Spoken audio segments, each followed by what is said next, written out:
Bonjour tout le monde, nous sommes le 17 avril et puis on avance dans l'Évangile de Matthieu aujourd'hui. C'est une section assez importante parce qu'il y a beaucoup de débats autour de ce qu'on fait avec le sermon sur la montagne. J'ai déjà entendu plus d'une position, même à l'intérieur, au sein des gens de Ariel. Euh, mais le sermon sur la montagne touche des questions qui concernent notre présence ici, notre raison d'être ici sur la planète. Pourquoi sommes-nous ici? Quelle est notre contribution au monde? Comment on doit agir avec les gens du monde? Parce qu'aussitôt qu'on croit, on appartient à la famille de Dieu, notre citoyenneté est céleste, donc pourquoi Dieu nous laisse ici? Il y a du travail pour nous, évidemment. On a une mission et il nous dit comment agir. Et on voit, il dit qu'on est la lumière du monde. Et puis, on va voir ce que c'est d'être la lumière du monde ou le sel de la terre. Qu'est-ce que c'est? Ou, tu sais, quand il dit une ville située sur une montagne ne peut être cachée, c'est pas une petite affaire, là. Tu sais, notre témoignage est vraiment important. Donc, on vit sur le monde ici, on croise des personnes qui appartiennent au monde, mais on croise des gens qui sont avec nous, comme ce matin, tu sais, on est avec des gens qui ont une citoyenneté céleste aussi. Et à la toute fin du chapitre qu'on va voir la prochaine fois, parce que c'est un chapitre assez long, il dit qu'il fait lever le soleil sur les méchants et les bons. Il fait pleuvoir, comme on a vu beaucoup à Québec, au Québec depuis 2 jours, sur les justes et les injustes. Donc, on vit dans le monde et on a une mission envers eux. Et comment est-ce que le Seigneur nous prépare pour accomplir cette mission? C'est à travers la loi. Et là, on va parler de loi parce qu'on parle de la loi de Moïse, on parle de la loi du Messie. Bon, la loi du Moïse a été donnée à Israël, c'est clairement marqué, mais ça reflète le cœur de Dieu. Et on va voir que le même cœur de Dieu est reflété dans ce que Jésus va nous dire aujourd'hui et dans la loi du Messie. Et qui existait quand ça brisait le cœur de Dieu, quand Caïn a tué Abel. Donc, le cœur de Dieu, c'est vraiment notre focus quand on regarde la Bible et c'est important. Donc, Dieu nous prépare pour vivre dans ce monde d'inconvertis, si vous voulez, pour les aider à voir Dieu. Donc, ça prend de la lumière pour ça. Monsieur Gabizon dit, dans un sens, la loi de Moïse est encore valide dans un sens, parce que même si ça a été accompli par Jésus, parce que l'esprit de cette loi de Moïse existe encore. Mais nous sommes sous la loi du Messie. On va en parler, je sais que ça peut être un peu mêlant. Donc, il y a beaucoup de débats. Alors, tu sais, c'est écrit à qui le sermon sur la montagne? Est-ce que c'est écrit à l'Église? Est-ce que c'est écrit à Israël? Il y en a qui disent c'est écrit aux gens du millénium. Donc, wow! Mais quand même, le message nous parle parce que c'est une formation pour notre sanctification. Hem, et il va dealer avec l'idée de la loi, on va le voir en détail. Mais le problème qui existait à l'époque, je vous ai déjà dit que rendu à l'époque de Jésus, il n'y avait pas juste les 613 la loi, ils avaient ajouté un demi-million d'autres lois, OK? Donc, les gens ne savaient plus qu'est-ce qui appartenait à la loi de Moïse, qu'est-ce qui venait des hommes. Donc, finalement, le sel de la terre avait perdu sa saveur, tu sais, ça goûtait plus salé, parce qu'ils avaient tellement dilué la loi de Moïse avec d'autres choses, donc ils ne savaient pas est-ce que c'est le Talmud ou est-ce que c'est la Torah, la loi de Dieu. Est-ce que c'est la Tanakh, qui est les 5 livres de Moïse, ou est-ce que c'est Midrash? Mais Midrash, c'est une interprétation de la loi ou des commentaires. Est-ce que c'est la tradition ou est-ce que c'est la Bible? C'est comme aujourd'hui, tu vois, les Juifs ne savent plus. Ils ont des croyances. Moi, j'ai été enseignée par rapport à l'enfance d'Abraham. D'où est-ce qu'on sort ces idées-là? Mais des traditions. Mais les gens vont jurer, peut-être moi, j'aurais juré que ça venait des 5 livres de Moïse. Mais non, c'est pas là-dedans. Donc, les gens sont mêlés encore aujourd'hui, comme ils étaient à l'époque de Jésus. Donc, commençons notre lecture dans cette section, même si on va reculer un peu au verset 10 tout à l'heure. On va commencer la lecture rendue au verset 13 du chapitre 5. Jésus nous dit, vous êtes le sel de la terre, mais si le sel perd sa saveur, avec quoi la lui rendra-t-on? Il ne sert plus qu'à être jeté dehors et foulé aux pieds par les hommes. Vous êtes la lumière du monde. Une ville située sur une montagne ne peut être cachée et on n'allume pas une lampe pour la mettre sous le boisseau, mais on la met sur le chandelier et elle éclaire tous ceux qui sont dans la maison. Que votre lumière luise ainsi devant les hommes, afin qu'ils voient vos bonnes œuvres et qu'ils glorifient votre Père qui est dans les cieux. Vous êtes le sel de la terre. On pense à la salière, tu sais, poivrière, salière. Tu sais, l'affaire blanche qu'on met, j'ai mis sur mes œufs ce matin.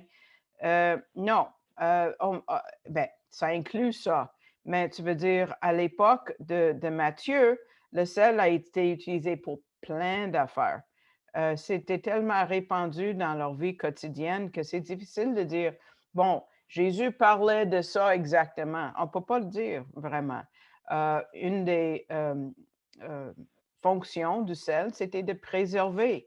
On met ça dans, on pense au Québec, on fait des Sœur Angèle va nous parler des herbes salées. Je l'ai vu faire pour la première fois de ma vie. Je ne savais pas c'était quoi des herbes salées, mais elle a mis tout ce qui restait dans le frigo avant des vacances dans le robot, puis bon, presto, des herbes salées. Donc, elle a préservé les restants de ses légumes en les jetant dans le robot, puis en confectionnant quelque chose de très utile.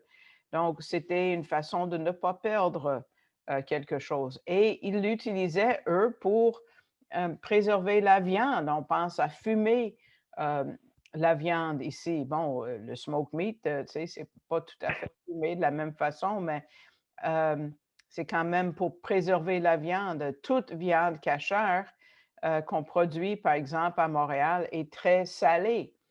Il n'y a plus de sang dedans une fois que tu l'enrobes de sel. Le sel est utilisé pour des sacrifices au temple. Le Seigneur a ordonné, tu ne laisseras point ton offrande manquer de sel, signe de l'alliance de ton Dieu. Sur toutes tes offrandes, tu mettras du sel. Ça, c'était en Lévitique 2. C'est aussi utilisé sur la marche de l'autel pour empêcher que le prêtre tombe ou glisse. Ça, c'est une tradition. Toute la prêtrise d'Aaron a été scellée avec une alliance qui s'appelle une alliance de sel.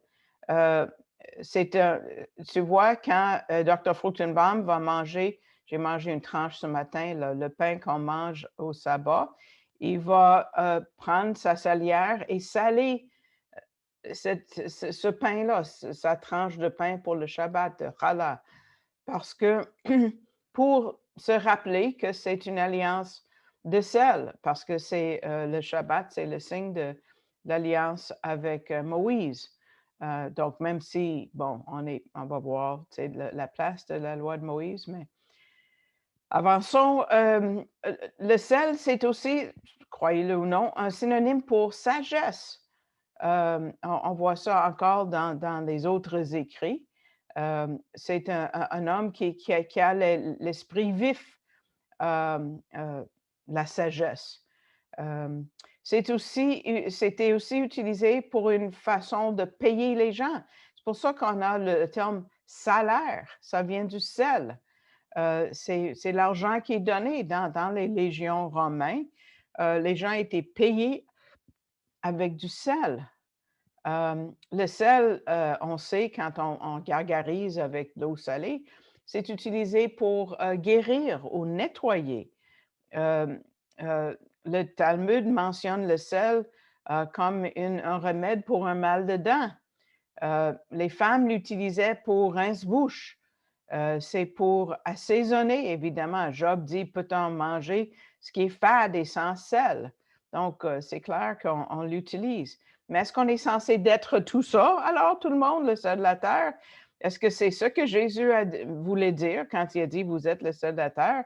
Sommes-nous l'agent qui préserve la planète?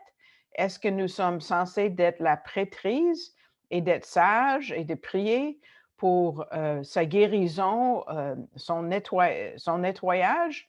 Est-ce que nous sommes la façon par laquelle la terre est nettoyée ou même assaisonnée? Monsieur Gabizon dit oui, je pense que c'est ça et on a beaucoup de travail à faire. Donc, on va regarder l'idée de préservation comme de celle qui préserve la viande et qui retarde, la pourriture. La Bible parle de nous comme quelqu'un qui préserve.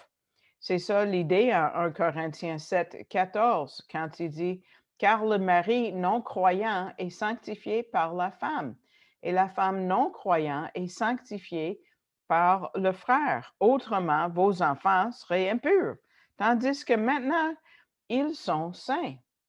Avez-vous déjà pensé, ben, comment ça? Comment est-ce que le mari non-croyant est sanctifié? Comment est-ce qu'il est mis à part? Est-ce que ça veut dire qu'il est sauvé? Non. Ça veut dire que parce que sa femme est croyante, l'Esprit habite cette femme, le mari est sanctifié et béni parce que l'influence de la femme va euh, le mettre à part pour recevoir un genre de témoignage spécial, une influence unique. Autrement, il n'y aurait pas eu cette influence. Comme par exemple, quand vous entrez dans une pièce pleine de non-croyants, pour plusieurs de vous, ça veut dire votre famille, par notre présence, nous sommes le temple du Saint-Esprit. Nous les sanctifions dans ce sens-là. Dans ce sens-là, nous sommes le sel de la terre. Mais imaginez qu'on n'agit pas comme un croyant parmi ces gens-là, avec notre époux non-croyant ou notre voisin ou voisine non-croyante. Ça, c'est l'idée du restant du verset quand ça dit « il ne sert plus qu'à être jeté dehors et foulé aux pieds par les hommes ». C'est des mots très forts, n'est-ce pas? Comment est-ce qu'on préserve le monde autrement? Aussi, on préserve la terre du jugement de Dieu. Vous rappelez-vous ce que l'ange a dit à Lot avant que le jugement soit versé sur Sodome et Gomorrhe? Il a dit en Genèse, hâte-toi de t'y réfugier, car je ne puis rien faire jusqu'à ce que tu y sois arrivé. C'est uniquement quand Lot était sorti de Sodome que le jugement a été versé sur la ville. Autrement, ce n'était pas possible. C'est exactement l'idée derrière l'enlèvement. C'est parce que les jugements derniers ne peuvent pas être versés sur la planète si les croyants sont là. On a beaucoup de responsabilités, n'est-ce pas? Nous sommes le sel pour préserver, pour guider, pour purifier, pour bénir, mais on est aussi la lumière du monde. Ouf, là, ça commence à être lourd, n'est-ce pas? Mais notre témoignage ne peut être caché, jamais. C'est comme si on ne peut pas cacher une ville, tu sais, toute allumée qui est sur une colline. Tu ne peux pas cacher ça. Le croyant est et doit toujours être une lumière pour guider nos voisins à Dieu. Et l'amplitude de ce message est trouvée dans les derniers mots de la section, que votre lumière luise ainsi devant les hommes, afin qu'ils voient vos bonnes œuvres et qu'ils glorifient votre Père qui est dans les cieux. Si on a une possibilité de peser les versets, celui-là est très lourd et très profond et très grave quand ça dit qu'il voit vos bonnes œuvres. Jésus dit que chaque croyant va produire de bonnes œuvres. Il n'a pas dit pour qu'il puisse voir vos bonnes œuvres. Il dit, il va voir ce que vous faites. Il présume que les bonnes œuvres existent. Il dit que, et les mots glorifient votre Père, c'est notre responsabilité d'amener la gloire de Dieu aux autres. Monsieur Gabizon dit, je pensais que c'était pour les prophètes, ça, là. Et les gens vraiment super saints, là. Non, c'est le rôle de chaque croyant. Mais quelle gloire de Dieu est-ce qu'on doit refléter aux autres à travers nos bonnes œuvres? La gloire de Dieu. Parce que la Shekinah est l'effet total de tous ses attributs, sa grâce, sa vérité, sa bonté, sa miséricorde, sa justice. C'est toute une mission qu'il nous donne. Tu vois comment la loi de Dieu nous concerne pour qu'on puisse porter du fruit et être le sel et la lumière? Mais on n'est pas en train de devenir le sel et la lumière, nous le sommes déjà. Et puis, Dieu est lumière, c'est sa nature. Donc, nous sommes appelés à refléter sa nature aux autres. Et en étant le sel, on déclenche cette soif pour Dieu, pour les amener à Dieu. Et une autre chose que c'est clair, on doit être dans le monde. Je me rappelle, je n'avais jamais entendu parler des personnes, même c'est un nouveau terme pour moi, quand je suis arrivée au Québec il y a 34 ans, on m'a parlé des sœurs cloîtrées. Je dis, c'est quoi cette idée de cloîtré? Je ne comprenais pas, je n'avais jamais vu ou entendu parler de ça. Tu sais, on ne peut pas s'isoler dans un monastère, on doit être ou chez nous, même si on en est isolé un peu plus. Je témoigne au téléphone maintenant avec COVID ou d'autres choses. On est appelé à être parmi le monde pour leur amener la lumière, pas pour rester à part. Donc, la question, écoutez bien, c'est pas est-ce que vous êtes la lumière? Non, la question est quel type de lumière êtes-vous? Une illustration, et ça reflète bien mon expérience avec des amis que j'avais avant de venir au Messie. Un avocat a dit à son ami, ça fait combien de temps qu'on se connaît? Puis, tu sais, le gars dit, 15 ans à peu près. Et l'avocat a dit, et je crois que vous croyez que personne ne peut aller au ciel sauf à travers la foi en Jésus-Christ. Est-ce que c'est ça? Et le croyant a dit, oui, oui, je crois ça, absolument. Et l'avocat a dit, est-ce que tu en soucies pour moi? Est-ce que tu m'aimes? Il dit, bien sûr, oui, oui, bien sûr. Et l'avocat a dit, je pense pas. Vraiment, tu n'as pas de souci pour moi. Parce que ça fait 15 ans, et tu m'as parlé des centaines de sujets, mais tu m'as jamais parlé de Jésus. Tu appelles ça une amitié? Je me rappelle quand j'étais au secondaire, j'étais déjà allée à l'église déjà 2 fois avec chacune de 2 amies. Et puis, je leur ai demandé un jour, est-ce que vous croyez que si je meurs drette là, sans votre Jésus, que je vais aller aux enfers? Et les 2 filles ont dit, ben ouais, puis qu'est-ce que tu as mangé pour le dîner? J'ai dit, non, non, non, répondez-moi, je veux savoir ce que vous pensez. Et finalement, une a dit, ouais, oui, c'est vrai. Je dis, pas vrai, pas vrai. 2 raisons. Premièrement, je suis juive. J'ai un siège réservé au ciel. C'est ce qu'on m'avait enseigné à la synagogue, tout comme Nicodème. Deuxièmement, vous ne le croyez même pas, vous, parce que vous êtes mes meilleurs amis. Et si vous le croyez vraiment, vous m'en auriez parlé et vous ne l'avez jamais fait. Un autre aspect de sel et lumière, ça peut irriter. Si la lumière est trop forte, là, ouf, ouf, tu sais, ça nous dérange. C'est comme éblouissant, pas d'une bonne façon. Le sel, si je me coupe, je mets du sel, aïe, aïe, ça va faire mal. Tu vas dans la mer avec une blessure, tu vas le sentir. Amener la lumière au monde expose leurs mauvaises œuvres. Et le monde n'aime pas ça. C'est pour ça que plusieurs ne peuvent pas recevoir Jésus comme leur sauveur. En Jean chapitre 3, justement avec Nicodème, Jésus dit, et ce jugement, c'est que la lumière étant venue dans le monde, les hommes ont préféré les ténèbres à la lumière parce que leurs œuvres étaient mauvaises. Donc, on a un travail important à faire et ça va irriter le monde. Ça fait partie de la job. Ça fait partie de notre travail. Et là, on va reculer au verset 10 et 11 qui débute la section parce que quand on irrite le monde, on est persécuté. Versets 10 et 11, heureux ceux qui sont persécutés pour la justice, car le royaume des cieux est à eux. Heureux serez-vous lorsqu'on vous outragera et qu'on vous persécutera et qu'on dira faussement de toutes sortes de mal à cause de moi. La persécution a commencé avant que l'Église soit née. C'est bien sûr à cause de moi. Et ils avaient déjà commencé à persécuter les croyants parce que les croyants se trouvent toujours à une autre extrémité du monde des fois, mais ça vaut la peine. Parce qu'il y en a qui viennent à être sauvés, à connaître le Messie, et les récompenses sont éternelles. Verset 12 nous dit, réjouissez-vous et soyez dans l'allégresse, parce que votre récompense sera grande dans les cieux. Car c'est ainsi qu'on vous a persécuté les prophètes qui ont été avant vous.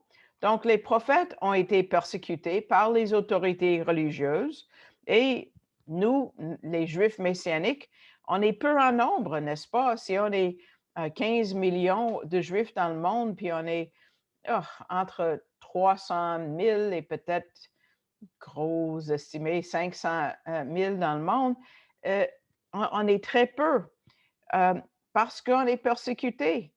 On nous rejette dans le monde juif en général. La même chose est vraie pour vous, peut-être dans vos familles, dans la vraie Église. Si vous êtes compté parmi les prophètes de Dieu, c'est un grand privilège avec des récompenses. Et les récompenses sont éternelles. C'est au-delà de ce qu'on peut imaginer.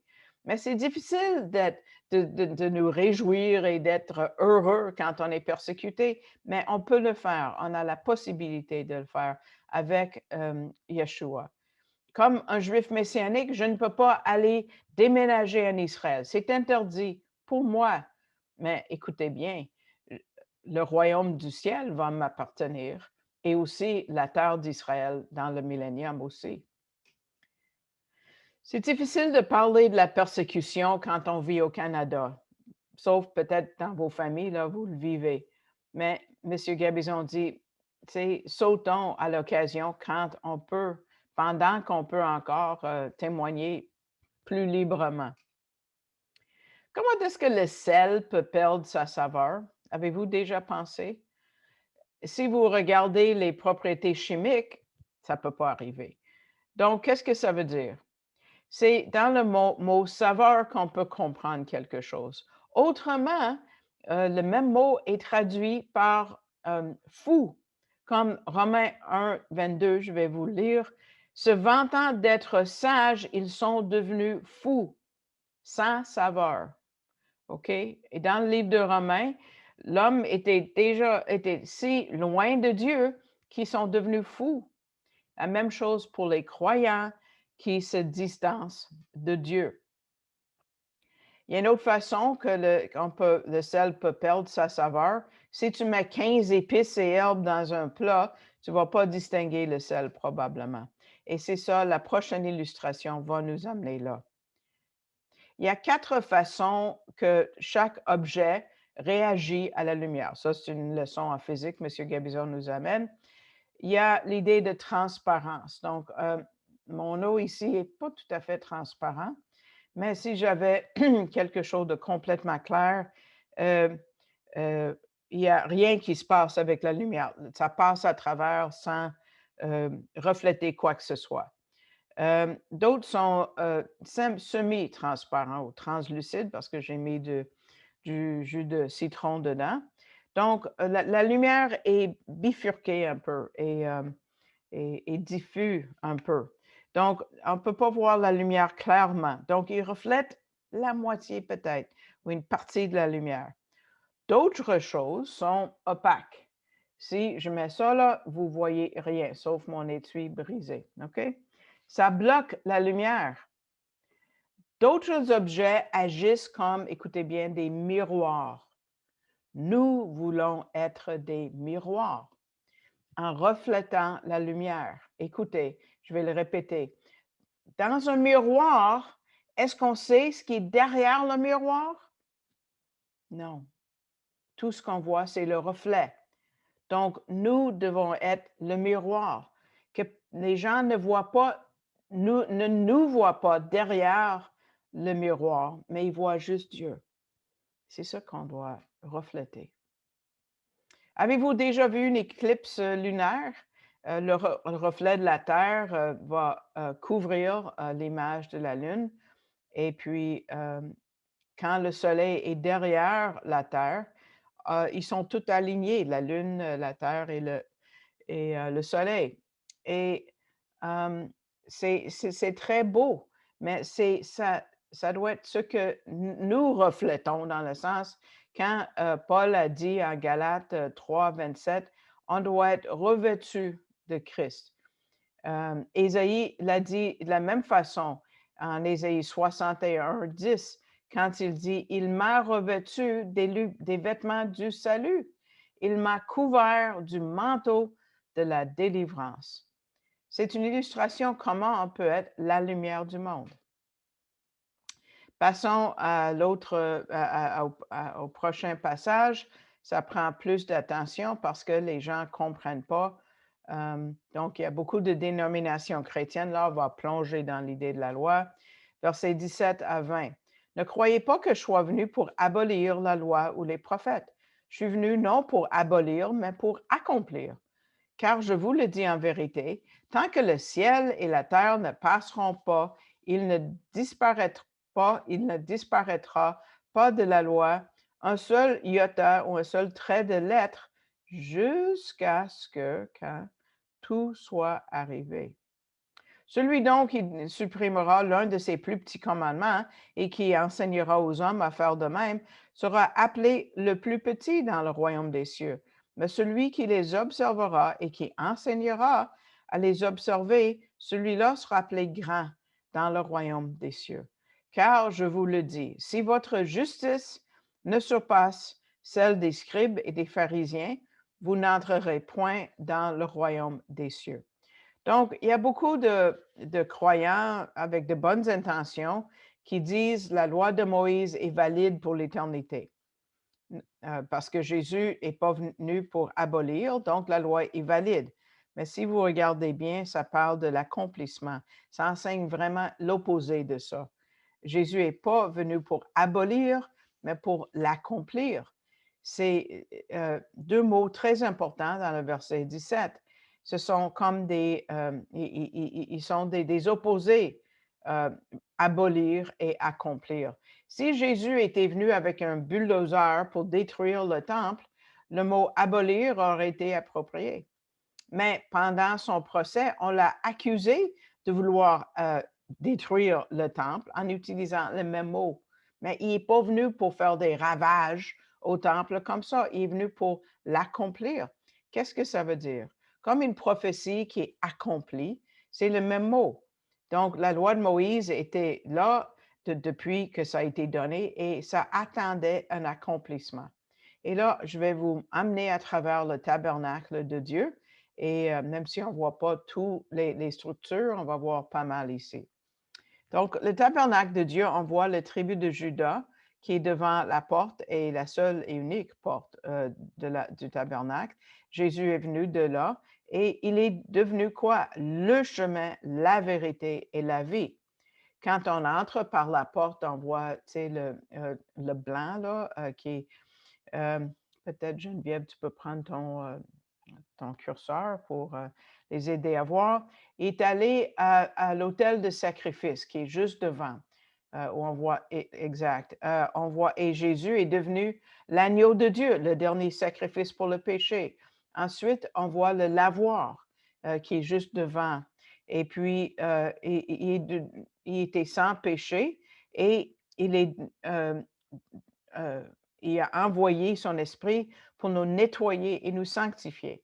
Donc, ça, c'est la cour arrière. Là, on ne peut pas voir à travers la prochaine partie, le lieu saint, mais je vous ai déjà enseigné ça. On voit tout de suite, on voit le chandelier et on voit, et Jésus est devenu la lumière du monde. Et qu'est-ce qui est en face du chandelier? Le chandelier est à notre gauche, la table de pain est à notre droite. Jésus est devenu la manne et le pain de la vie.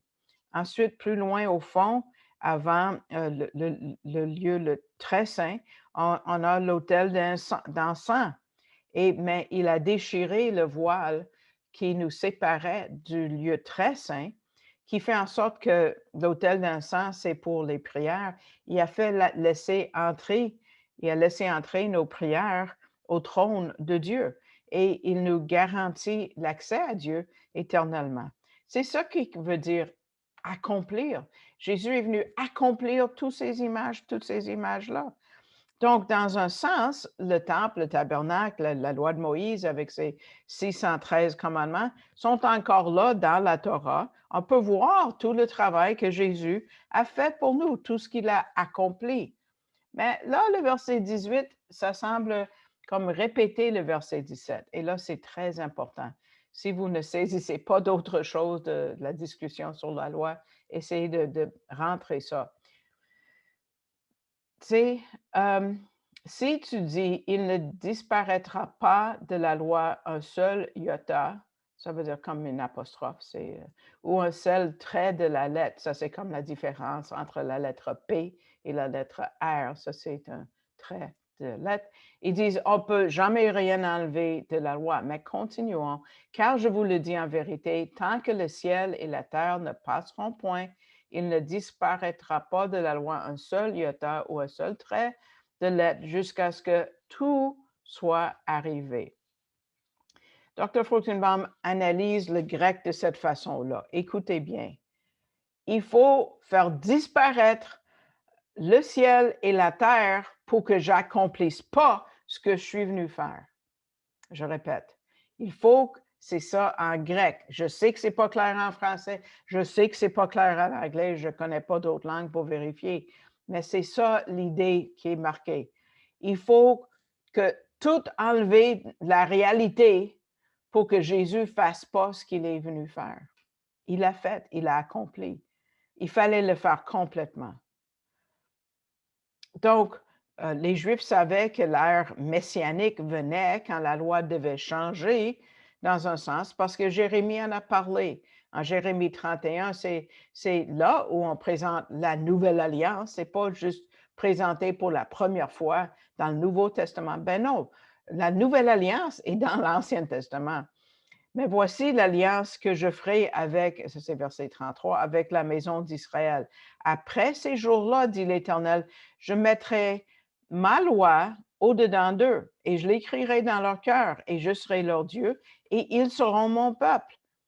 Peut-être les gens pensaient que c'était déjà arrivé à l'époque de Jésus, mais non, ils devaient l'accomplir. Et c'est là où la deuxième partie de l'autre verset 18 en Matthieu nous amène, jusqu'à ce que le tout soit arrivé. Est-ce que c'est quand toutes les prophéties sont accomplies? Est-ce que c'est à la fin de la résurrection ou la fin du millénium? Mais il y a un passage qui répond à ça et Matthieu le met en lumière, c'est Galates 3, 19. Pourquoi donc la loi? Elle a été ajoutée à cause des transgressions jusqu'à ce que vint la semence à laquelle la promesse est faite. Jésus est venu, il a accompli à sa mort et à sa résurrection. Donc, Jésus commence à partir de ce moment-là une comparaison entre la religion humaine et la loi de Dieu. Il parle des pharisiens, des scribes, et il dit, il faut que vous soyez plus justes ou sanctifiés qu'eux autres. Et là, la révolution commence. Et il dit à verset 19, celui donc qui supprimera l'un de ses plus petits commandements et qui enseignera aux autres à faire de même sera appelé le plus petit dans le royaume des cieux. Mais celui qui les observera et qui enseignera à les observer, celui-là sera appelé grand dans le royaume des cieux. C'est qui brisait les commandements et enseignait aux autres de briser les commandements? Les gens qui devaient être les leaders dans la justice et la sanctification. C'est donc bizarre. Donc, voici l'idée concernant la loi pour abroger la loi. Jésus on a cette idée-là. C'est pas que ceux qui étaient dans la loi l'abrogeaient, mais qu'est-ce que tu veux? C'est en mettant d'autres commandements, c'est comme si ils brisaient les lois que Dieu avait mis en place. Mais c'est le Messie qu'ils ont annulé dans un sens. Et ils l'ont enlevé de la loi, tandis que Jésus est partout dans l'Ancien Testament. Parce qu'ils ne peuvent pas détruire le Messie, mais ils peuvent comme annuler, si tu veux. Dans le verset suivant, il les nomme. On doit des fois nommer les faux enseignants. Verset 20, car je vous le dis, si votre justice ne surpasse celle des scribes et des pharisiens, vous n'entrerez point dans le royaume des cieux. Il dit, tu peux dire, mais est-ce que tout le système religieux est mauvais? Tu sais, pendant des centaines d'années, c'était pas vrai, c'était pas bon tout ça là. Comment est-ce qu'on peut être plus juste que eux? C'est eux qui, tu sais, le monde pensait que c'était eux les plus justes. Ça prend beaucoup de courage d'écouter Jésus, d'être un croyant en Yeshua, parce que ça va nous mettre contre le sens du poil de la majorité des gens. Tu vas avoir l'air d'un rebelle. Vous qui avez été enlevé, qui a été élevé dans une des familles catholiques, moi qui ai été élevé dans une famille juive. Qu'est-ce qu'ils ont appelé Élie? Celui qui trouble Israël. On a troublé notre famille. Mais c'est exactement comme ils ont vu les prophètes avant nous. C'est pour ça qu'ils ont tué Jésus. Et beaucoup ne vont pas plus loin que ça et ils passent à côté du salut. Oui, le salut est gratuit, mais ce n'est pas facile à avaler. Et Jésus commence à distinguer alors qu'est-ce qui vient de Dieu et qu'est-ce qui vient des hommes. Vous avez appris qu'il a été dit, OK? Mais moi, je vous dis. Donc, 5 fois, il fait la comparaison. Il dit qu'il est venu accomplir la loi de Moïse, mais la loi de Moïse est comme différente que ce que les scribes et les pharisiens enseignaient.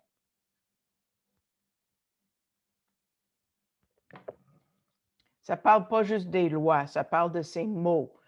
M. Gabizon dit qu'il est convaincu que ça va nous donner de la sagesse et compréhension si notre cœur cherche et s'il est sincère. Premier argument, verset 21. Vous avez entendu qu'il a été dit aux anciens, tu ne tueras point. Celui qui tuera mérite d'être puni par les juges. Mais moi, je vous dis que quiconque se met en colère contre son frère mérite d'être puni par les juges. Celui qui dira à son frère Raka mérite d'être puni par le Sanhédrin. Et que celui qui dira insensé mérite d'être puni par le feu de la Géhenne. Ça, c'est une explication de la loi du Seigneur. Si enlèves tous les commandements externes, tu vas trouver l'esprit de la loi. Quelle est la relation entre le meurtre et la colère? Comment est-ce que Jésus dit, c'est pas juste contre la loi de tuer, mais on pense que, tu sais, c'est inconséquent de se fâcher. Ah, un, c'est au début et un autre, c'est à la fin. Le meurtre est la fin de la colère. Parce qu'avec la colère, nos émotions augmentent, augmentent, montent et montent jusqu'à ce qu'on n'a plus de respect pour l'autre et on commence à tuer.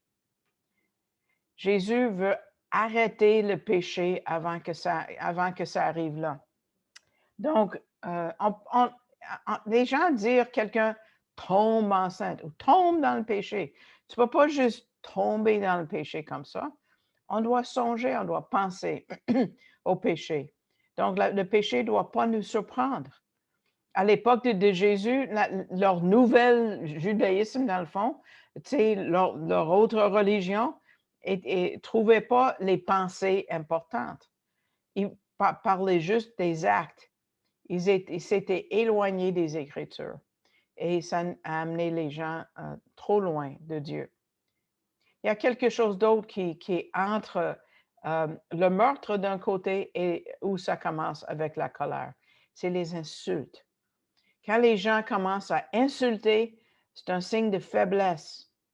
Les insultes ont été pris très au sérieux à cette époque. Il y a un vieux dicton qui disait une insulte, une blessure est plus facilement oubliée qu'une insulte. Il y avait même des lois par rapport à des arguments. Tu pouvais toujours faire des plaintes, mais tu ne devais jamais rendre l'autre honteux. On n'a pas le droit de faire ça. En verset 22, on parle de la langue, on parle de notre façon de parler. Donc, ça commence dans une façon, la colère, l'insulte, ça finit par le meurtre. Il y a deux insultes, raka et ensuite fou ou insensé. Ce sont des synonymes. En araméen, c'est raka, en grec, c'est moros, d'où on trouve le mot moron ou moronique. Les gens connaissaient les deux mots.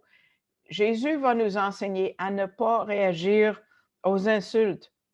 Et des fois, on peut interpréter ce que quelqu'un nous dit comme une insulte quand ce n'est pas une insulte. Il y a une illustration d'un jeune homme qui filait sur la route assez tranquillement.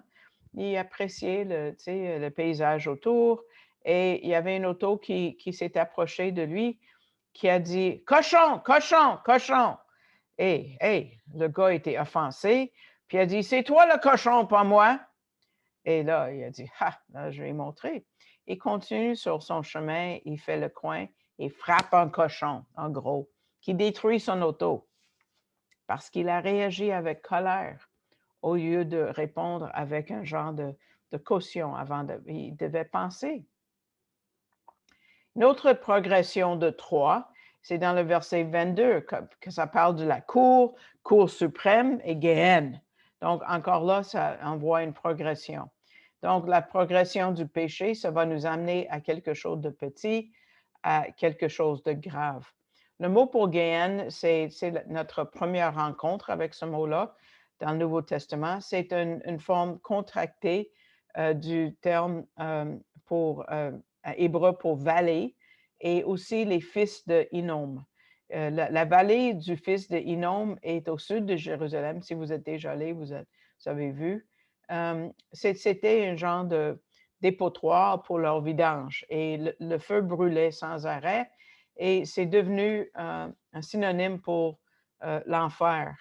Donc, ils ont compris l'enfer à cette époque-là, que c'était une place où ça brûlait toujours. Et Jésus va en parler beaucoup en Matthieu 7 fois. Dans les prochains versets, Jésus dit ce que les prophètes de l'Ancien Testament ont dit combien de fois. versets 22 et 23 ou 23-24. Si donc tu présentes ton offrande à l'autel et que là, tu te souviennes que ton frère a quelque chose contre toi, laisse là ton offrande devant l'autel et va d'abord te réconcilier avec ton frère, puis viens présenter ton offrande.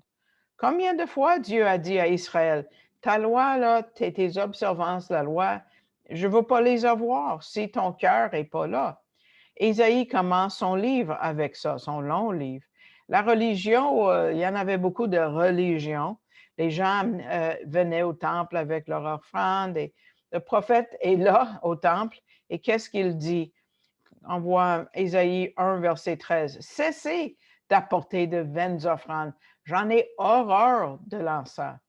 Les nouvelles lunes, les sabbats, les assemblées, je ne puis voir le crime s'associer aux solennités. Pourquoi? Parce que leur cœur était là, pas là. Ça ne veut pas dire que ces lois-là ne devaient pas être observées, mais devaient être observées avec le cœur. Samuel est le premier prophète, selon le livre des Actes, qui nous dit, et il a dit la même idée quand il a dit, l'Éternel trouve-t-il du plaisir dans les holocaustes et les sacrifices comme dans l'obéissance et à la voix de l'Éternel? Le temple n'était même pas construit à l'époque de Samuel, mais on voit le message était déjà là. Et c'est ce que Jésus nous dit. Il n'amène pas une nouvelle religion comme ma famille croit que je suis embarqué dans une nouvelle religion, peut-être vos familles aussi. Mais Jésus nous amène à nos racines, que vous soyez juif ou non juif. Le juif va aller à la racine de son judaïsme et va être à côté des prophètes de Dieu et avec Abraham, Isaac, Jacob. Et tu sais, la religion du judaïsme aujourd'hui, c'est une nouvelle religion depuis 2000 ans, depuis la destruction du temple. Ça n'existait pas, il y a 3000 ans, pas du tout. C'est une nouvelle religion. C'est pas moi qui ai bifurqué, c'est eux autres. Le juif existe depuis 4000 ans.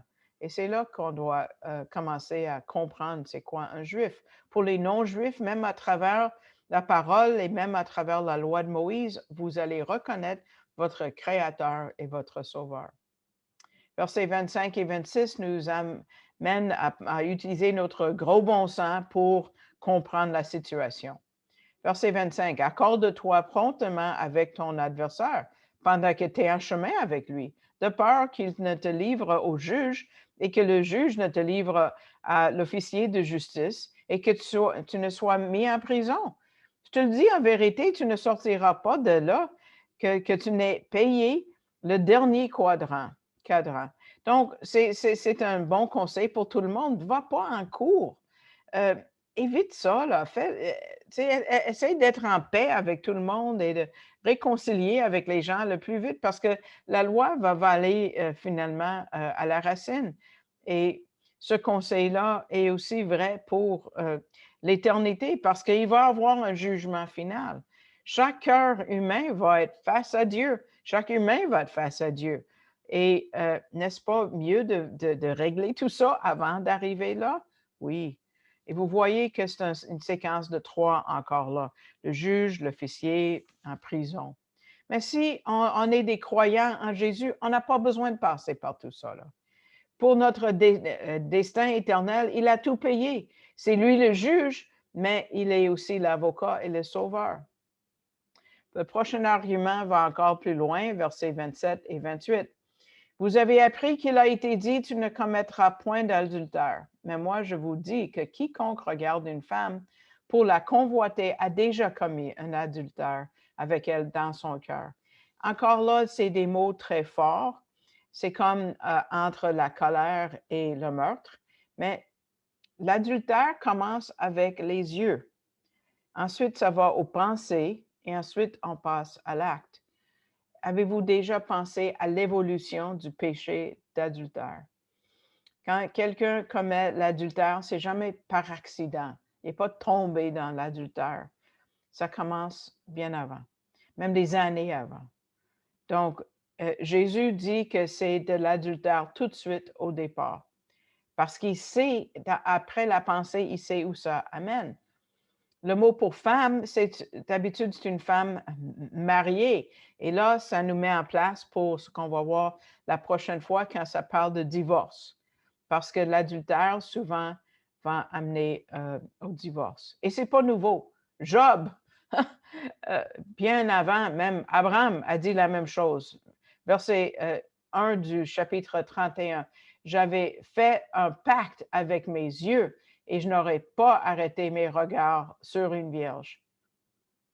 Et on voit dans le verset 12, il dit, si il le laisse aller ses pensées, qu'est-ce qui arrive? C'est un feu qui dévore jusqu'à la ruine et qui aurait détruit toute ma richesse. Wow, c'est du gros bon sens spirituel. Job savait que Dieu ne pouvait pas le bénir s'il voulait aller sur, tu vois, les deux fleurs sont comme deux yeux, là. J'aime l'image que M. Gabizon a trouvée. Si les yeux ne sont pas à la bonne place, on commence le chemin vers le péché. Il faut amener ses pensées captives, comme Paul nous dit plus tard en Corinthiens. Si Jésus parle de l'adultère, c'est parce que ce péché détruit des familles. Et c'est un gros problème dans notre société.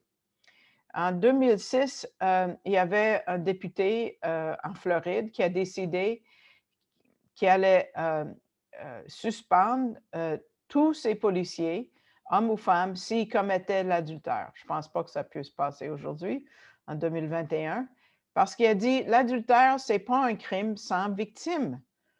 Ça a créé des problèmes dans son département qui allaient bien au-delà des gens qui offensaient. Il a dit l'adultère affecte d'autres personnes au lieu du travail parce que leur capacité de faire leur travail est affectée et c'est important.